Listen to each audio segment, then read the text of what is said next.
वर्मा जी मुंडा चल का है, हमारे कर्मचारी साथी। अभी इसी क्रम में हम चाहते हैं हमारे बीच में बहन डॉक्टर विजया श्रीमल जी हैं, उनसे चाहते हैं कि अपने विचार इस सम्मेलन को संबोधित करें। प्रोफेसर गोरखपुर डॉक्टर विजया श्रीमल, कृपया आप लोग और लोग इधर नजदीक आ जाएं और जो खाना इधर नजदीक आ जाओ सामने की पत्ते।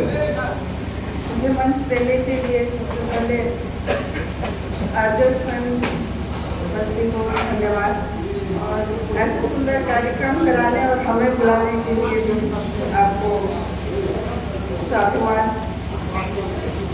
देखिए, अध्यक्ष संघ के किसी सम्मेलन में ये मेरा पहला कार्यक्रम है, लेकिन ऐसा नहीं है कि ये अध्यक्ष संघ हमारी जानकारी में नहीं रहा या हमने इसके लिटरेचर या कार्यशैली को पढ़ा नहीं या जाना नहीं।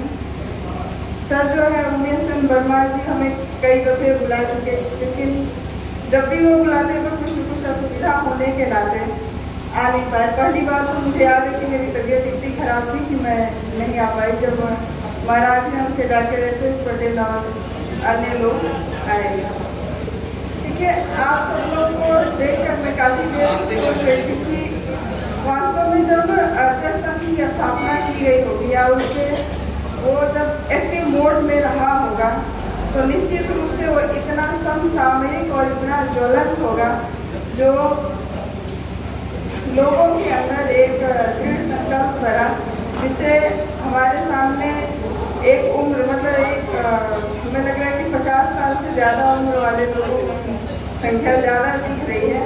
तो ये एक बात सोचने वाली है कि उस समय किस प्रकार का आंदोलन किया जाता रहा, किस प्रकार से लोगों को जोड़ा जाता रहा और किन मुद्दों पर जोड़ा गया जो इतने लंबे समय तक, जो उसे एक बार जुड़ गया वो इतने लंबे समय तक टिका रहा, चलता रहा।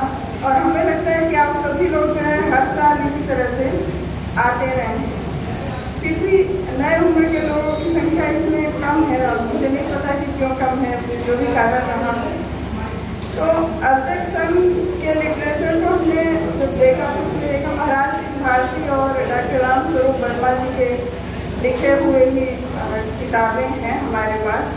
जबकि जितनी तेजी से परिवर्तन हुआ है आज़ादी के बाद, या कह सकते हैं जितनी तेजी से हमारी सामाजिक व्यवस्था बदली है, उस हिसाब से हमारे पास नए नए लेख, नए शोध और अध्यक्ष संघ को आगे बढ़ाने के लिए निरंतर साहित्य हमारे सामने आने चाहिए। क्या हो सकता है कि इसी से प्रेरणा लेकर अन्य रूप में हमारे सामने साहित्य आते रहे हों। जैसा अभी हमारे सामने जो है राम बाबू कौंडलिया सर जो बात कर रहे थे, तमाम बातें बहुत अच्छी लगी बुद्ध को लेकर। लेकिन जब नए शोध हुए, नए विचारक सामने आए तो उसमें और भी चीजें ऐड हुई। इसमें मुख्य बात यह ऐड हुई कि बौद्ध विचारधारा या बुद्ध या बौद्ध परंपरा कर सकते हैं, आक्रमण परंपरा किसी ब्राह्मणवाद के विरोध में नहीं आई, बल्कि ब्राह्मणवाद जो है बाद में आया। या ब्राह्मणवाद या ऐसे कर सकते हैं कि बुद्ध की जो परंपरा रही, बुद्ध की जो स्थापना रही या बौद्ध संस्कृति रही, चाहे किसी भी रूप में, वो गया नहीं कहीं, केवल उसके ऊपर से एक मोटी खाल, ब्राह्मणवाद की एक मोटी खाल चढ़ा दी गई। चाहे वह ऐतिहासिक रूप से कह सकते हैं या परंपराओं के रूप में देखें, जैसे कह सकते भौगोलिक रूप में अगर हम देखें तो पूरे भारत में जितने मंदिर हैं उन सारे मंदिरों के नीचे जो है बौद्ध स्थल मिलेंगे। जैसे अगर आप बारीकी से अयोध्या के विवाद को देखे होंगे तो उसमें जब खुदाई चल रही थी अयोध्या की, तो उसमें बहुत सारे बौद्ध स्तूप निकलने लगे तो खुदाई बंद कर दिया गया। ऐसे तमाम सारे जगह हैं, तमाम सारे देवी देवता के स्थल हैं या मूर्तियां हैं जिनको ढक दिया जाता है। जैसे आप बड़े बड़े मंदिरों में चले जाइए, जैसे तिरुपति बालाजी चले जाइए, ऐसे मंदिरों में चले जाइए, आप पाएंगे कि पूरा जो है उठा दिया गया है।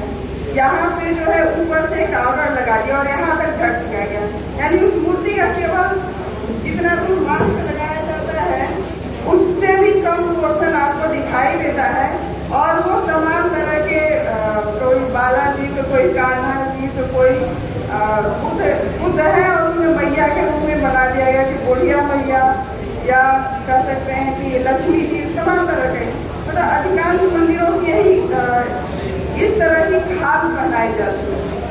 तो आप उसको जब जांच पड़ताल करेंगे तो ये देखेंगे कि बौद्ध परंपराएं कहीं विलुप्त नहीं हुई, केवल उसके ऊपर चादर बढ़ा दिया है। और इससे भी अच्छी बात यह है कि अगर हम इसे ढंग से क्यों इतना ही प्रचारित करें, हम माइनॉरिटी देखते चले तो हम देखेंगे कि ब्राह्मणवाद की कोई जड़ नहीं है, वो केवल खाल है।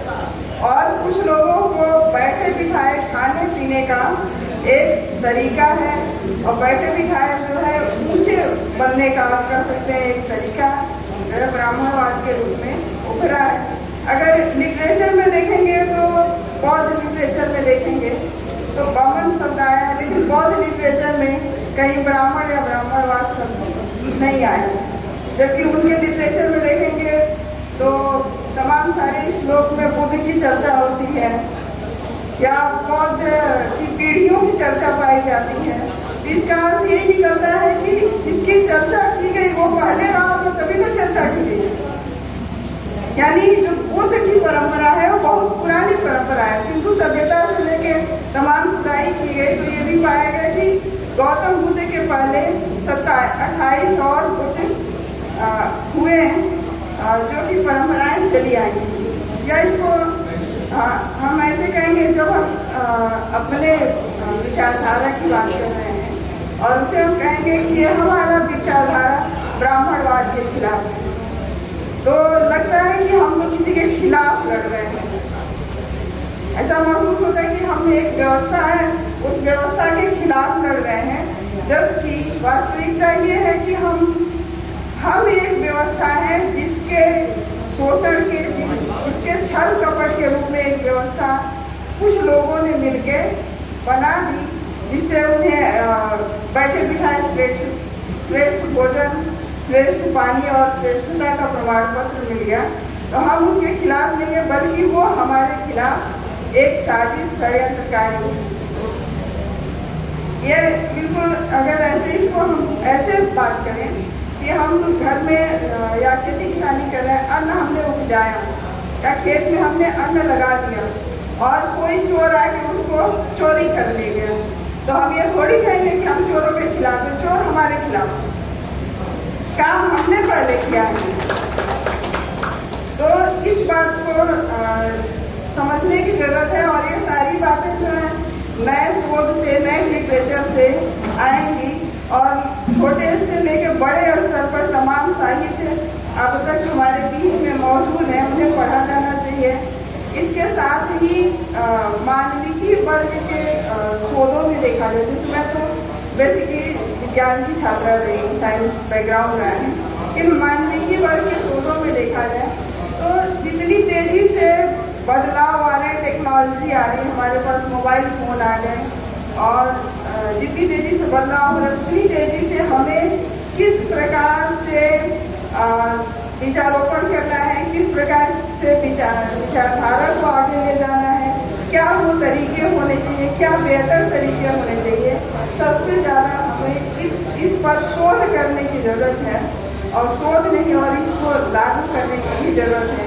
अगर हम आज सोचें कि 20 साल पहले जिस प्रकार से आंदोलन चलता था या 40 साल पहले जिस प्रकार की अव्यवस्थाएं थी, जिस प्रकार का भेदभाव छुआछूत था और उस समय जिस प्रकार से आंदोलन को हवा दी गई, आज वो ब्राह्मणवाद न उस रूप में है और न ही हम उस प्रकार से हवा दे सकते हैं, बल्कि आज किसी और रूप में है।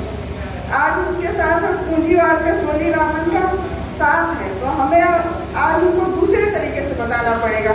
हमें बताना पड़ेगा कि हम जब विश्वविद्यालयों में जाते हैं तो किस प्रकार से जो 50 से 63% सीटें जो है एक जाति वर्ग के लिए आरक्षित, मतलब बिना संवैधानिक आरक्षण के आरक्षित कर दी जाती थी। मतलब अनारक्षित सीटें हैं वो सामान्य वर्ग के लिए हर विश्वविद्यालय में आरक्षित रूप से भर्ती कर दी जाती है सामान्य सीटों पे, अनारक्षित सीटों पर सामान्य वर्ग। और इतना ही नहीं, जब ओबीसी या एससी वर्ग की जो सीटें 50% जो कि नहीं होती है, तो थोड़ी सी कमी होती है, उस पर भी भर्ती करने का बात आता है तो आज लिख दिया जाता है नॉट फाउंड सुटेबल। तो हमें इन चीजों को बताने की जरूरत है। जब हम न्यायालयों की तरफ हमें उंगली करके दिखाना पड़ेगा कि देखिए वहाँ जो न्यायालय है, निर्णय करने वाले लोग हैं वो हमारे नहीं हैं, या उसमें हमारे लोगों की संख्या न्यून है, नगण्य है, तो हम चीजों बता सकते हैं कि देखिए अभी भी ये चीजें हैं, लेकिन वो दूसरे रूप में अभी भी आपको भगवान ने उलझा दिया गया है जो कि दूसरे रूप में है। तो इन चीजों को नए तरीके से, नई समस्याओं को लेकर, नए प्रकार के शोधों को लेकर, नए प्रकार की रणनीति तैयार करने की जरूरत है, तब जाकर हम समाज को एक नई दिशा दे पाएंगे। इन्हीं शब्दों के साथ मैं अपनी वाणी को विराम देना चाहती हूँ। एक चीज और कहना चाहेंगे कि आप अपने घर से किसी को तो नहीं ला सकते, लेकिन अपनी पत्नियों को तो ला ही सकते हैं। तो ऐसे कार्यक्रम में ले आइए ताकि वो भी इन चीजों को धीरे धीरे सुनते सुनते सीखेंगी और सीखने के बाद उसको आगे ले जाएंगी। तो हो सकता है कि बेटियों पे या बहुओं पे आपका अधिकार न हो, लेकिन पत्नियों पर तो सामाजिक व्यवस्था जो पूर्ण रूप से अधिकार देता है, जो कि होना तो नहीं चाहिए लेकिन देता है, तो उसका उपयोग किया जा सकता है सकारात्मक मामलों में। लेकर आए तो कार्यक्रम की सार्थकता अधिक बढ़ेगी, और लेकर आए होते तो शायद यहाँ पे और लोगों की संख्या रहती, समझती, जानती और आगे बढ़ती। धन्यवाद।